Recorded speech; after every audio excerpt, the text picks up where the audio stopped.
Now, during the campaign, President Trump called himself an amazing deal maker. In fact, I got some quotes. He says, look, I make the best deals, right? He says, deals are my art form. Other people paint beautifully or write poetry. I like making deals, preferably big deals. That's how I get my kicks. I don't make deals for the money. I've got enough. Much more than I'll ever need. I do it to do it. Those are real quotes. Okay. So he loves deals. Of course. But apparently, according to a former Trump executive, he actually wasn't very good at making those deals. Interesting. Now, former longtime Trump Organization executive Barbara Ress and the The Art of the Deal co-author Tony Schwartz recently talked to MSNBC's Ari Melber. And what they told him is that Trump's deal-making abilities are actually not very good at all. He said, quote, Ress said, quote, I never thought he was a great deal maker, to be honest with you. Now, this isn't just some random Trump critic. This is someone who was the organization's vice president in charge of construction. So this is somebody who worked with and for Donald Trump in the Trump organization. Not only that, but when it comes to basically taking responsibility for some of these bad deals, she said, quote, in terms of taking responsibility for the buck, he would just never do it. It's not in his DNA. He's never responsible. It's always someone else's fault. Shocker, right?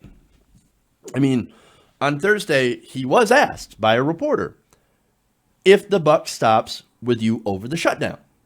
Here's what he said. Quote, the buck stops with everybody.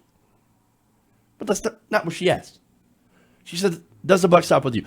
Is it your responsibility, this shutdown? And she said, and he said, no.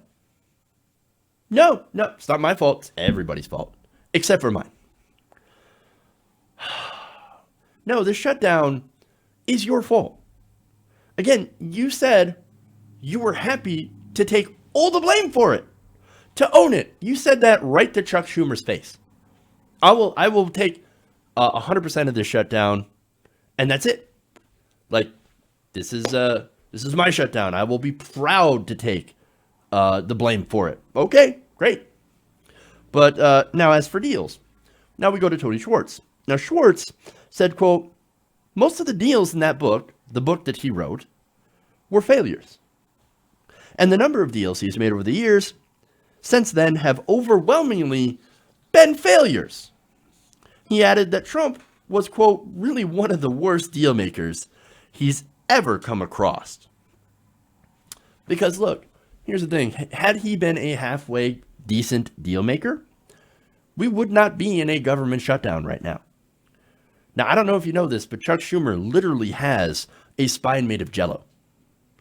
Like, he's got no spine, right? So if you offered him some sort of deal, even a crappy deal, that maybe, we can do a promise to do a DACA vote later, just like what Mitch McConnell had offered him. And not only that, but, you can go ahead and confirm all these Trump justices, and then we'll let you go home earlier. How about it, Chuck? And he's like, oh, yeah. Oh, well, yeah, I'll take that deal. Yeah, I'll definitely take that deal. So, come on, man. Look, if you were to give him a crappy deal like a DACA vote and $2 billion for the wall, Chuck Schumer would probably do it. He would probably take that deal. And look, the reason is corporate Democrats desperately want a deal because the longer the shutdown happens, the more of a chance it has to hurt the markets. And that corporate donors do not want you to hurt the markets.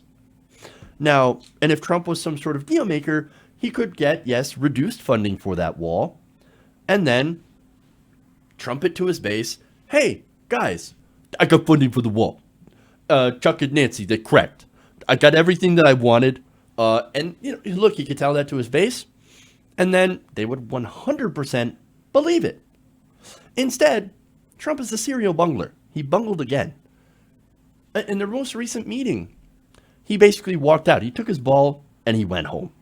Okay?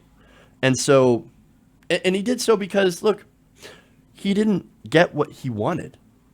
And so, but what do the American people want?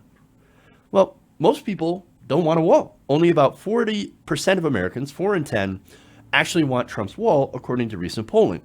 And even if you do want a wall, it's very likely that you don't want to shut the government down in order to do so. In fact, what you wanted to do is originally have Mexico pay for it. At least that's what they said during all of those campaign rallies. Just saying. Now, as far as the shutdown is concerned, over this wall, because that's what it's about, nearly half of all voters in a Politico Morning Consult poll say, that's 47%, say Trump is mostly to blame for the shutdown, while about third blame Democrats. Now, again, they could make a deal for funding for border security, right? Or basically fencing. That was the position of Hillary Clinton, right? Or more money for immigration judges or more money for border patrol. For me, I would actually prefer if they send a few $1 billion, they spend $5 billion on more immigration judges so that we could actually hurry up with these asylum claims and actually have a system that, I don't know, gets people through quicker so that people can come into the United States quicker or get vetted quicker. That would actually solve the actual humanitarian crisis going on at the border, in basically what's making people wait for years and years and years in order to get their cases even heard. Because again, there are people there that are waiting for asylum to hear to have their claims of asylum heard. So, but of course, they're not going to do that. And Trump is such a bad deal maker that he's incapable of actually making a good deal at all. And the other reason, of course, is he doesn't want Ann Coulter to call him a weenie. So this is what we're dealing with as a president. He's a man-child who is hurting regular people in order to get his vanity project, which is all set there to feed his ridiculous, childish ego. Hey guys, hopefully you enjoyed that free video. Now I'm going to have to ask you a favor. Between the demonetization and the YouTube algorithm messing around with view counts, etc., we're having a hard time adjusting to the new YouTube reality, which is where you guys come in. See, we have a Patreon, patreon.com/TYTNation, set up to help us rely on you guys, the viewers, instead of big corporate ads. Look, you know the show. You know I'm not in favor of big corporations anyway. So help us transition away from relying on the ad model to pay the bills and sign up to be a patron, patreon.com/TYTNation. That goes a long way to help us keep the lights on. And you guys will know that you're supporting independent, progressive media.